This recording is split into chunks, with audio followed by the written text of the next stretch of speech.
भगवान की जयकार का नाम सबका आना चाहिए, सबका जाने वाले की डोलो पंचगंगे श्री भगवान की मूलाय मुनि सुब्रतनाथ भगवान की अजय श्री विराट सागर जी महाराज की आलिका श्री विविक्त श्री माता जी की आलिका संघ की नमो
आज अगर से किसी के पास 2 कलश मिलेंगे, पूरी अष्टद्रव्य की थाली मिलेगी, या जो भी वो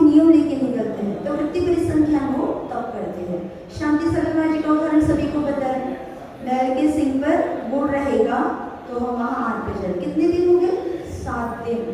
7 दिन निर्जल उपवास किया और वो उपवास के माध्यम से कितनी कर्मों की निर्जला कर ली, और ये कर्मों की निर्जला ही विशुद्धि और विधियों को प्राप्त करवाती है। तो वृत्ति परिसंख्यान, वो वृत्ति परिसंख्यान करके मंदिर से निकलते हैं, वो फिर आगे का वृत्ति परिसंख्यान, फिर रस परित्याग, 6 रस, कभी नीरस भोजन लेते हैं। तब करना साधारण बात नहीं है। हम अब यहाँ पे आलिका वाला विराजमान खुद देख रहे हैं। जिस दिन से उन्हें दीक्षा धारण की उसी दिन से तपस्या स्टार्ट हो गई। आज आहार लिया, कल अंतराय हो जाए, परसों अंतराय हो जाए, नरसों अंतराय हो जाए, कंटिन्यू अंतराय हो जाए। यहाँ तक तो भूख लगी तो हम 2 बार भोजन कर देते हैं, पानी पी लेते हैं। लेकिन वो जो तपस्या कर रहे हैं तो उनकी दीक्षा के दिन से तपस्या स्टार्ट हो गई है। तो हर दिन क्या होगा उनका, ये तपस्या को अंगीकार करें। दीक्षा लेना ही एक तप है।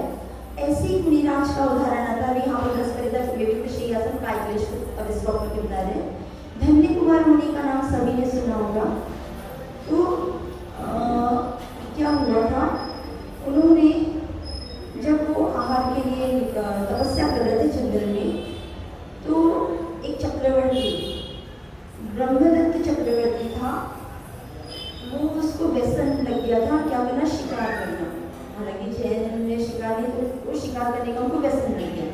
तो जब वो नगरी से निकले जंगल की ओर, तो उनको वो धन्य कुमार मुनिराज के दर्शन हो गए।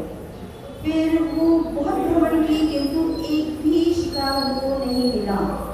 फिर जब वो लौट के आए तो उन्होंने सोचा कि मैंने इनको देख करके, मैं शिकार करने के लिए निकला था तो मुझे एक भी शिकार नहीं मिला, किसी तपस्वी को देख करके निकलोगे तो कैसे मिलेगा।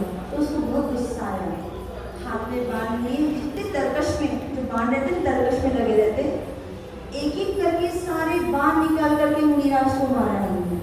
एक बाण, दूसरा, तीसरा, छिपते ही उनका यहाँ एक चींटी काट खाए, या तो फिर कुछ सुई छूट जाए, या हाथ चल जाए तो कितना दर्द। तो धन्य कुमार मुनि को उन्होंने पूरा बाणों से छेद दिया। छेदने के बाद वो अपने ध्यान में लीन रहे। वो तो उन्होंने सोचा मैंने कुछ ऐसे कर्म किए थे तो उसकी वजह से मुझे सब कुछ हुआ है। तो पूर्व जन्म में एक सेठ थे, धन्य कुमार जिनको बाण लगे, ये बहुत बड़े सेठ थे। इनके घर में बहुत सारी गाय भैंसें थी और बहुत सारे काम करने वाले भी काम करते थे। तो क्या होता था, ये गाय बैलों को भोजन नहीं करने देते थे, पानी नहीं पीने देते थे, उनको बांध के रख दिया था। प्यास लगती थी तो बेचारे जानवर प्यासे रह जाते थे। घर उनके दासी दास लोग जो वहाँ पे काम करते थे, उनके बच्चे बहुत रोते थे भूख के लिए। छोटे बच्चे रोते हैं, बहुत रोते थे, लेकिन ये बोलते थे तुम इस समय उनको कोई दुग्ध पान नहीं कराओगे, वो रोते रोते सो जाते थे। तो बोलते थे कर्म जो रहते वो किए थे। तो इस जन्म में उनके ऐसे उदय में आए कि उनको वो जब और कंटिन्यू जब उन्हें दीक्षा ली, उससे कंटिन्यू 9 महीने तक अंतराय, एक भी दिन उनका आहार अच्छे से नहीं हुआ। 9 महीने तक उनको कंटिन्यू अंतराय आते रहा। फिर उसके बाद जब उनको बाण लगे तो सबका धारण करके उसी में लीन रहे। उन्हें सोचा कि मैंने ऐसे कर्म किए हैं इसलिए मुझे सब छेदन हो रहा है, दुख हो रहा था, भविष्य है ये बस सोचा। मुनि महाराज जी बन गए, ध्यान में लीन हो गए, तपश्चरण कर रहे, दुख नहीं होगा। बाण लगने का दुख उनके अंदर भी था, भयानक उनको दर्द हो रहा था, असता वेदी कर्मों की वजह से दुख हो रहा था, लेकिन दुख को भोग नहीं रहते। दुख भोगते कैसे, राग और द्वेष होता है तो दुख भोगा जाता है। असादा वेदी कर्मों की वजह से दुख होता है, और जब सादा वेदी उदय का कर्म होता है सभी का, तो हमको अच्छी अच्छी सामग्री मिलती, सब कुछ मिलता। और जिस समय असादा वेदी कर्मों का उदय होता है उस समय दुखी दुख मिलता है। तो अपने ध्यान में लीन रहे। ठीक है, मैं जानता हूँ कि मेरा असादा वेदी कर्मों का उदय है, लेकिन मैंने जीवन में तपस्या को तो अंगीकार किया था, चलो ठीक है, इसके द्वारा मेरी असंख्या दूरी कर्मों की निर्जरा हो रही। ये उनका ध्यान, समता भाव, बोलते ना समता भाव धारण करो। समता क्या होती है, कोई वैरी भी हमारे साथ बुरा कर रहा है, ठीक है, ब्लेम उसके ऊपर नहीं किया जाता है, हमारे कर्मों के ऊपर किया जाता है। तो उन्होंने क्या किया, समता को धारण किया और वो केवली बन करके शुद्ध केवली बन गए। उन्होंने उसको अंगीकार किया, इतना बड़ा उत्सर्ग, और क्या हुआ, उनको केवल ज्ञान की प्राप्ति हो गई। ऐसे संचित मुनिराज आते हैं जो विदेह क्षेत्र में थे। पूर्व भाव का एक वैरी था, विद्युत दुष्ट।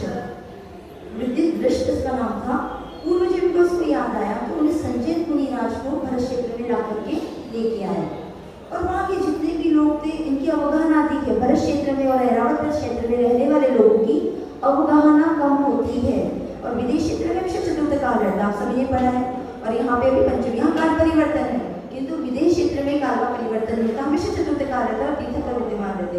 तो संजय मुनिराज को लाकर के यहाँ पे खड़ा कर दिया और सारे लोगों को इकट्ठा किया। कहा ये तो भयानक कोई व्यंतर राक्षस देव है, ये सबको मार डालेंगे, उसके पहले एक काम करो, तुम ही मार डालो। सबने बड़े बड़े पत्थर लिए, सब कुछ लिया और उनको मारना शुरू कर दिया।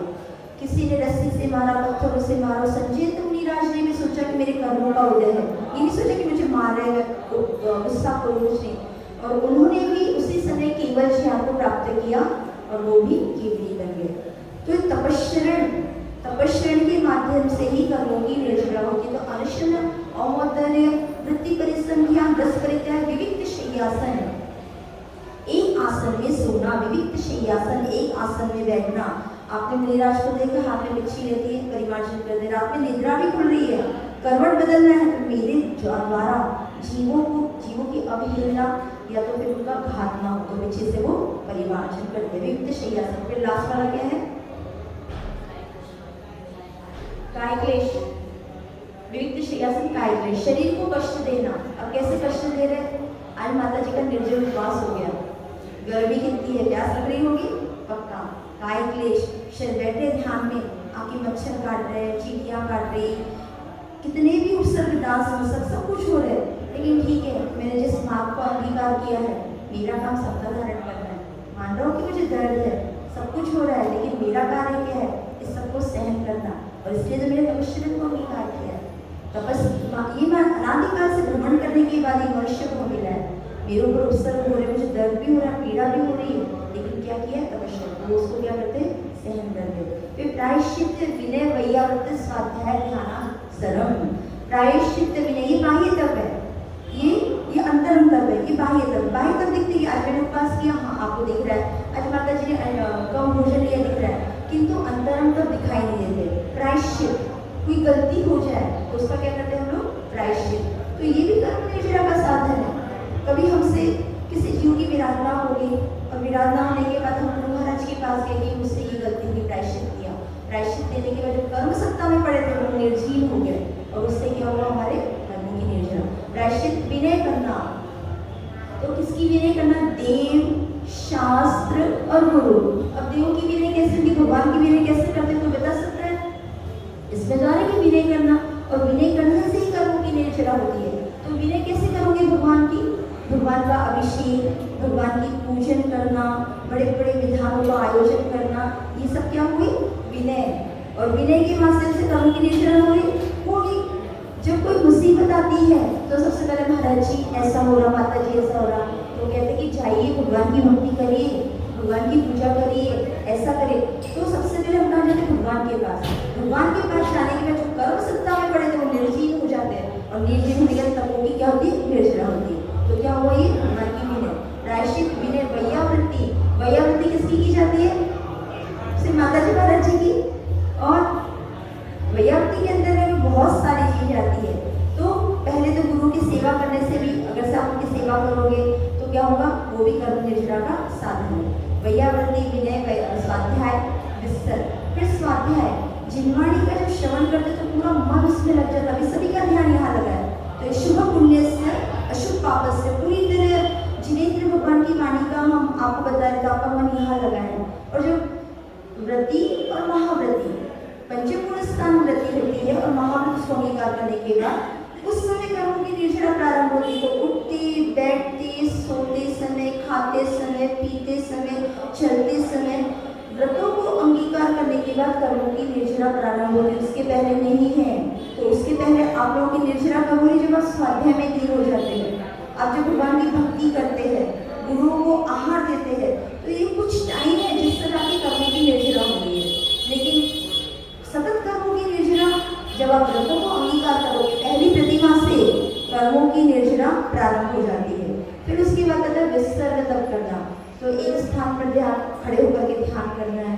कई बार देखिए मुनिराज ठंडी के समय में खुले में बैठ जाते हैं। ठंडी भयानक होती है, जान रहे ठंडी है, पर ठंड इसको लग रही है मेरे शरीर में, आत्मा में।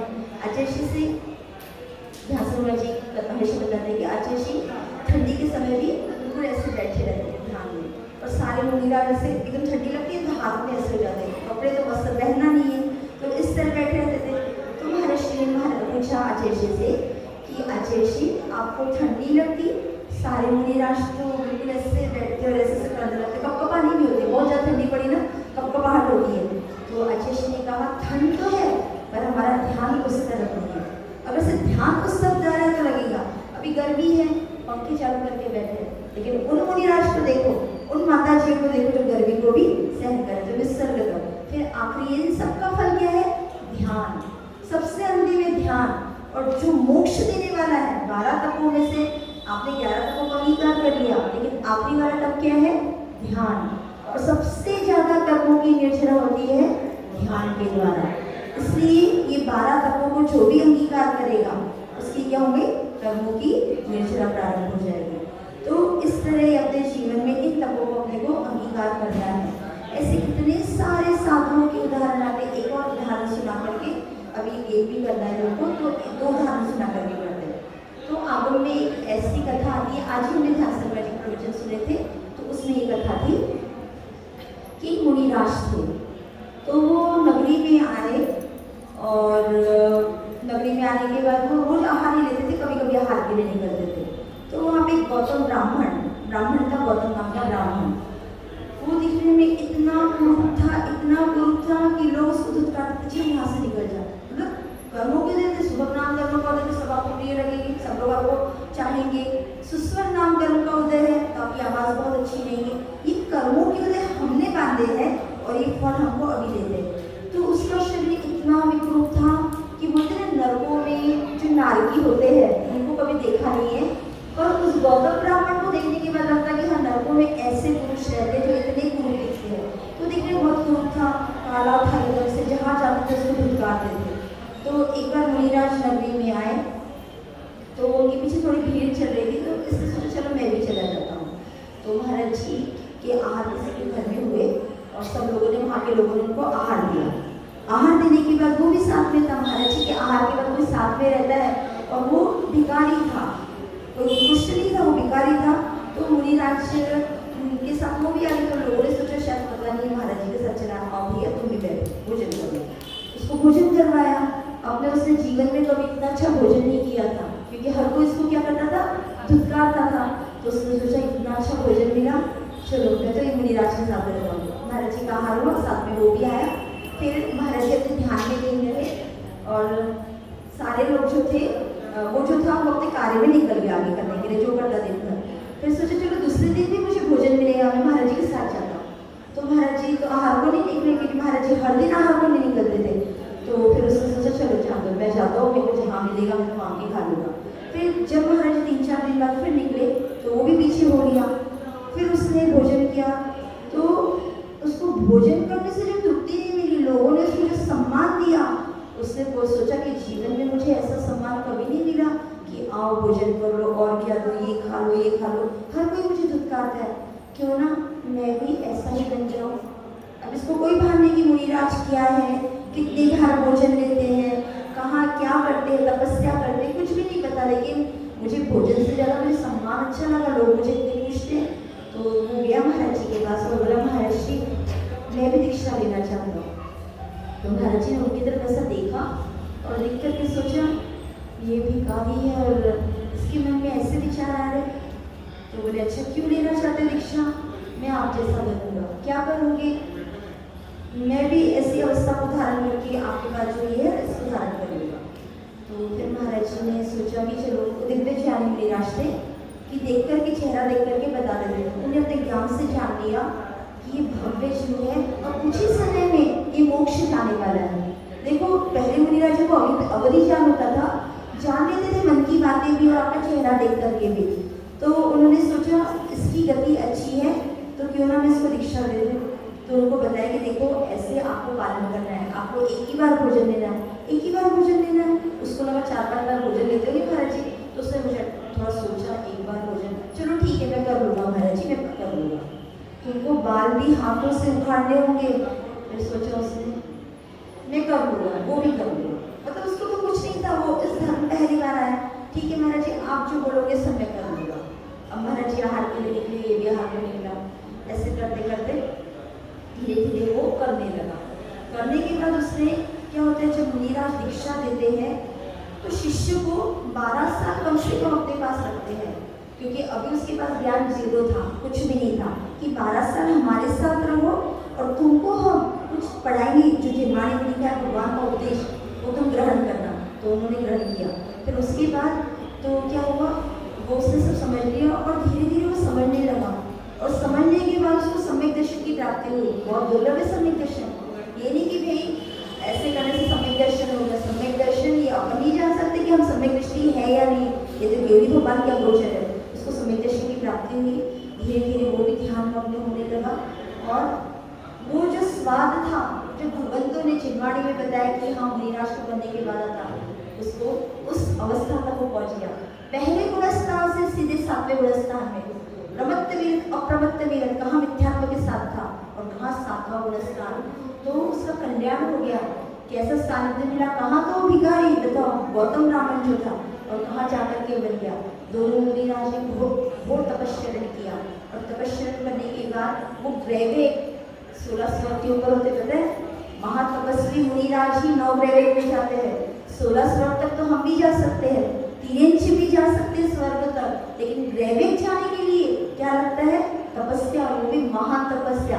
साधारण तपस्या के साथ नहीं जाया जाता। दोनों ने जाकर के वहाँ पे जन्म लिया। वहाँ से आयु पूर्ण करने के बाद दोनों ही एक नगरी में ही राजा के यहाँ, एक तो राजा के पुत्र हुए और एक सेठ जी के यहाँ। फिर क्या हुआ, जो गुरु थे उन्होंने तो पहले दीक्षा को अंगीकार कर लिया था। फिर बाद में जो शिष्य थे उन्होंने विवाह किया, उनको 10 पुत्र हुए। जो गौतम ब्राह्मण थे उनको पुत्र हुए। फिर किसी दिन नगरी में वो मुनिराज आए तो उनका जीव, उसका नाम था, एकदम स्मरण हो गया हमको, तो उनका जीव जो था वो गए मुनिराज के पास और कहा कि पता नहीं आपको देख करके मुझे बहुत स्नेह हो रहा है। पूर्व जन्म का किसी का नाता होता है ना, अनजान व्यक्ति भी हो, ऐसा लगता है कोई पूर्व जन्म का नाता है। कोई लोग बहुत अच्छे लगते हैं और कोई लोग नहीं अच्छे लगते, बात भी नहीं करे हमसे, कुछ नहीं करे, लेकिन नहीं अच्छे लगते। और कई लोग ऐसा लगता है कि घनिष्ठता बहुत जन्मों से है क्या। तो उन्होंने कहा कि मुनिराज को देख करके मुझे पता नहीं आपसे क्यों प्रीति हो रही है। और मुनिराज को उस समय केवल ज्ञान की प्राप्ति हो गई। तो उन्होंने कहा कि गौतम ब्राह्मण भूल गए, पूर्व जन्म में मैं तुम्हारा गुरु था और तुम मेरे शिष्य थे। तुमने भी उस तपस्या को अंगीकार किया था और मैंने भी किया, तो आज तो तुम उत्पन्न हुए। जैसे इसको याद आता है मुझे भी दीक्षा लेना है, मैं नहीं रह सकता। बस एक स्वामी आपने मेरा उपकार किया है, आपने पूर्व जन्म में गुरु बन के, क्योंकि गुरु जो उपकार करते हैं ना वो शिष्य ही जानता है कि उसका क्या उपकार हुआ। वो जन्मों जन्मों के भटकने से वो हमको बचा लेते हैं। न जाने कैसे नरकों के दुख हम सभी ने सहन किए। 3 इंच गति के मनुष्य में भी ऐसे अभाव में जिए, गरीब कुल में, ऐसे परिवारों में गए जहाँ मांसों का भक्षण किया है। 3 इंच बने जहाँ पे मारते काटते, क्या क्या नहीं किया। तो गुरु जो है हमें सदमार्ग पे लगाते हैं। तो उसकी आंखों में से आंसू बहने लगे कि आपने मेरा उपकार किया था, आज मैं मनुष्य बन के इस सुख और वैभव को प्राप्त किया है। आपके उपकार मैं भूल नहीं सकता, मैं दीक्षा लेना चाहता हूँ।